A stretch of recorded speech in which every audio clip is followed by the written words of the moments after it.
Hey y'all, it's Heel Heat time. Hi everybody and welcome to Heel Heat. My name is George Coles and this is our WWE show for the week. Let's jump right into it. First we're going to start off with the so-so segments. Basically they weren't bad, they weren't good, they were just there. First one, Bo Dallas versus Jack Swagger. Kind of an anticlimactic way to continue their feud, whether this is the ender or not, I'm not aware of yet. Maybe they keep going, maybe not. But just kind of anticlimactic the way they presented it. Swagger picks up the win. I did think the thing with at the end with Zeb Coulter telling Bo leave was kind of funny. Coming off of that, Summer Rae versus Natalya, playing off of Total Divas. If it wasn't for Natalya and how solid she is, this would probably be in the bad category. She saved it a bit. She picked up the win. Just another semi-embarrassing Divas match, which we're starting to get more and more of again on WWE. Next up, the bad portions of the night. The Miz vs. Ziggler. Now, don't get me wrong, the match itself wasn't terrible. The fact that The Miz won the Intercontinental title the night before, then lost it to Ziggler the next night, kind of like he did with Wade Barrett early in the year, made absolutely no sense. Why give a guy a one-day championship? Now, in the past, you would give a one-day championship to somebody that maybe was towards the end of their career and the only title they hadn't had was the Intercontinental, or they haven't had any titles and they deserve to at least go out with having a title run, whether it be a day or not. To me, it's very depressing growing up as a child of being born in the 70s and raised mostly in the 80s, and remembering all the great Intercontinental champions and how much that belt used to mean. I mean, it could be back to that if they book it properly, especially with there only being one world championship. The Intercontinental title could mean something again. I mean, if you think about it, there are Hall of Famers that the highest level that they reached in WWE was the Intercontinental title. Guys like Roddy Piper, guys like Greg Valentine, Tito Santana, some of the legends of the business, Kerry Von Erich, Mr. Perfect, Ricky Steamboat was an NWA champion, but the highest he ever got in WWE was the Intercontinental title. Same with Rick Rude, Scott Hall, Goldust. Guys, legendary wrestlers that their highest achievement was the Intercontinental title. It meant something. It used to mean something. It could mean something again. It won't mean something again if you do shit like this. It's just frustrating to me watching it and going there. They've devalued a prestigious title so bad, and I don't even think they realize that they have. Next up, speaking of devaluing, we had another rematch from Night of Champions, Henry versus Rusev. Same results. I don't get it. I really don't. I think Rusev's a serviceable wrestler. I don't see star potential in him. I don't see him being anything other than a big wrestler to help your newer talent get over with. To me, I mean, he's mid-card at best. He's going out there and he's beating some pretty solid competition. Mark Henry's not a slouch. He's a former world champion. Jack Swagger, not a slouch. Former world champion again. Just, I don't know. I'm not buying into the Rusev thing, I guess. Next up, we have the Nikki Bella, Brie Bella ongoing crap fest. This time it involves AJ. AJ wrestles Nikki. AJ picks up the win. Whole thing with Paige. I mean, again, they're booking the Divas division so poorly that I don't even want to talk about it. That's how bad it's going. And it is absolutely retarded. It is so stupid what they're doing, what they're wasting in potential. I've said it before, I'll say it again. I'll keep drilling this point home because it's such a great point that I don't think it's really catching on with the mindset inside the WWE. MMA, which is very close competition for wrestling in demographics and the viewers. There are some crossover viewers, or some people that just watch MMA, some just watch wrestling. There's a little bit of crossover though. And it's going for the same demographic. The MMA is looking for your 18 to 40-year-old male. Kind of historically where the wrestling would be popular, with 18 to 40-year-old males. You know, you get kids and women and all that are in there, but that's their biggest demographic. Kind of the same demographic that watches football, same demographic that watches basketball, hockey, soccer, any other sport you want to say. That's their main demographic, that target audience. In MMA, you could argue that the biggest star in MMA is Ronda Rousey. If she's not the biggest, she's among the 2 or 3 that are the biggest. And she sells pay-per-views. People tune in to watch her. If she's on a show, the show gets ratings. If she does The Ultimate Fighter, it gets ratings. It gets higher ratings than when one of the male counterparts do it. If she's headlining a pay-per-view, there's more buys than one of the males do it. If she's on SportsCenter, if she's on, anything promoting UFC, people tune in to watch her. Why? It's not just because she's a pretty face. It's because she's an extremely talented pretty face. Now, flip that over to the WWE. We have some extremely beautiful women and all different kinds of tastes in the WWE. You got your plastic, fake boobed up Bella twins. If you like that, that's your style. By all means. That's your kind of thing. You got your Summer Raes, your long-legged blonde bombshell. You got your Laylas, who's a dancer with an extremely beautiful body. AJ Lee, your short little tomboy-esque punky friend. Paige, your English kind of, I don't know how to explain, kind of gothic looking girl. Natty Neidhart, you're more athletic, more built like a soccer player or a field hockey player. All different kinds of beautiful women. Add in the Funkadactyls, add in Eve Torres. Add in Renee Young, even as an announcer. And they have beautiful women all up and down your roster.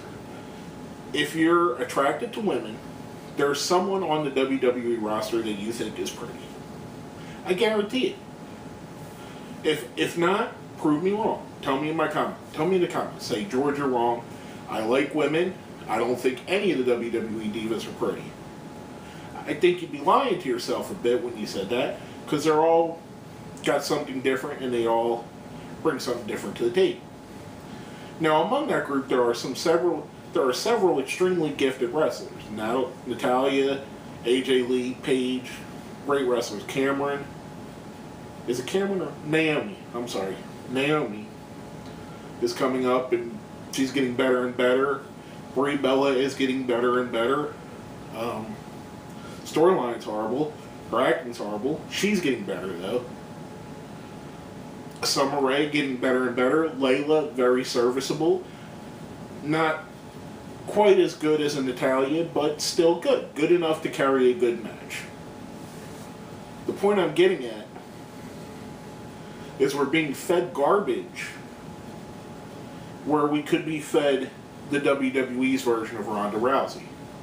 Any one of these women could be a megastar for the WWE if projected properly. if properly booked. Unfortunately, we get booking based off of Total Divas and soap operas, which is disappointing in my opinion. But anyway, I'm going to move on to something more positive, the question of the week.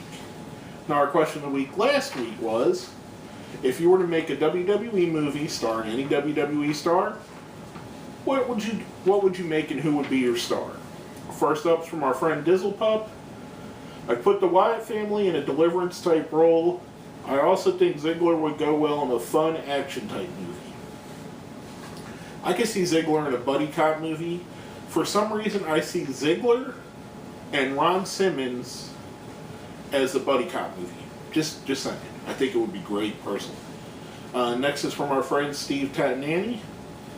I'd make a comedy film, something along the lines of stand-up routine. The star of the film would be Paul Heyman. His presence and charm would definitely make the film a smash hit. I could see it. Heyman, I mean, he could pull it off. I believe anything you give him, he'll pull off.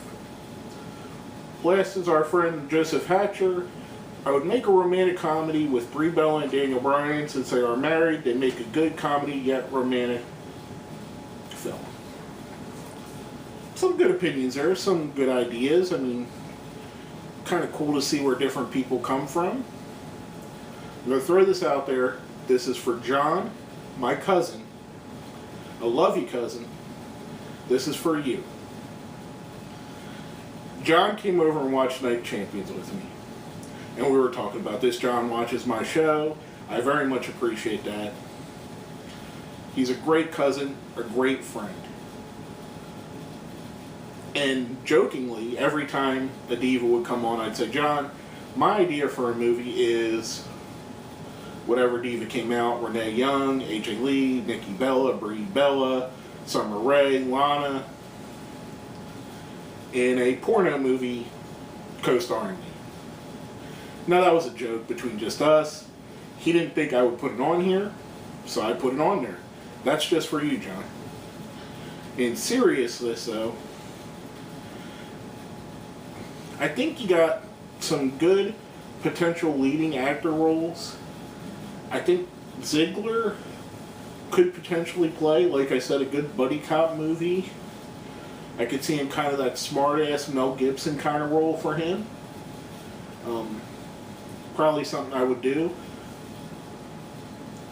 You know, different guys. I think Sami Zayn in kind of a, I don't want to say a stoner comedy, but like a kind of a stoner comedy, kind of like a Knocked Up or a Road Trip or Animal House. I think Sami Zayn, even Sami Zayn and Kevin Steen could pull that off great.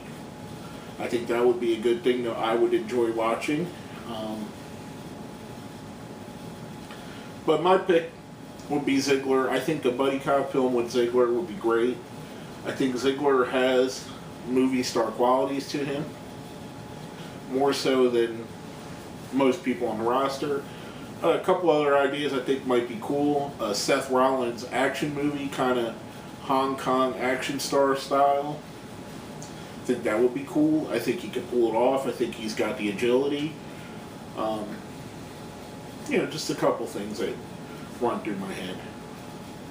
Now, coming off of that, being that I was so negative, I'm going to bring it back to the fun part and what we like and what we love, because we all love to have fun, right? If not, why are we living other than to have fun? I'll make a fun, simple question for the question week next week. What is your favorite moment in wrestling history? It doesn't even have to be WWE. If it was a WCW moment, ECW, World Class, AWA, TNA, Mid-South, Florida Championship Wrestling, local independent in your town that only 15 people have heard of besides you. Your favorite moment in all of wrestling, whatever it may be, let us know what you think. Hit us up on Facebook, hit us up on Twitter, put it down where?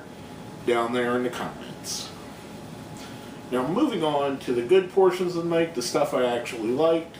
The opening promo with Ambrose and Cena interacting, bringing out the Authority, Triple H, Steph, Kane, Orton, Rollins, all them, where they go in to try to attack Rollins, setting up matches with Ambrose versus Kane and Cena versus Orton later. I thought it was good. I thought it was a nice opener.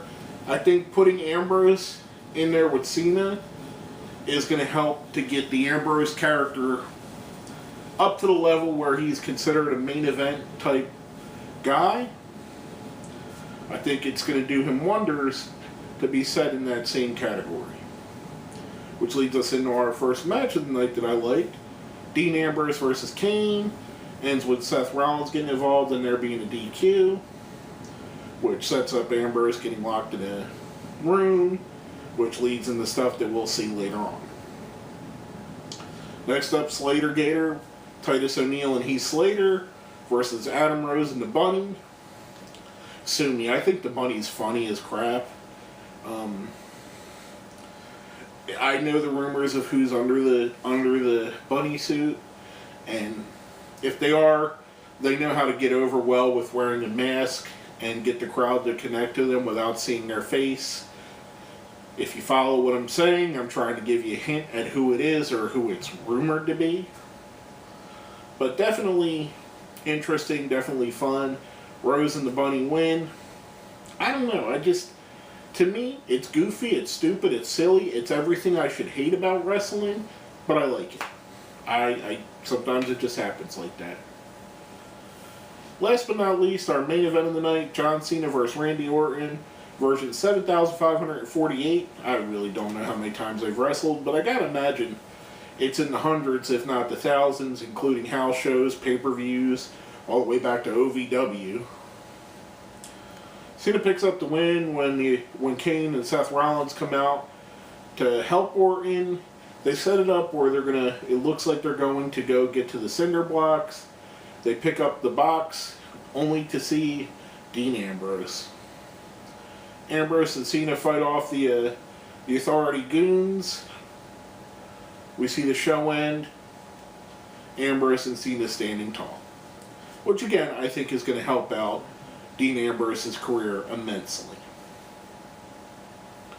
Now, coming off of that, we're going to jump right into our ratings for the week. Now, we have here at Heel Heat, we have a 1 to 5 scale. 1 being the worst, 5 being the best. 1's a Great Khali, 2's a Heath Slater, 3 is a Stardust, 4 is a Cesaro, 5 is a Daniel Bryan. I'm giving the show a 1, a Great Khali. As you can tell by the little rant I had earlier before we went into the question of the week about the women's division, I thought that was one of the dumbest things I've seen and how they're downplaying it and how they're treating it like garbage.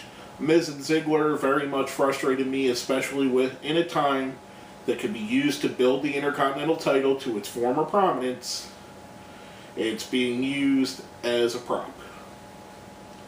It's one thing, and I'm not a Vince Russo hater, it's one thing that Vince Russo said that's always got on my nerves, that the title belts are props.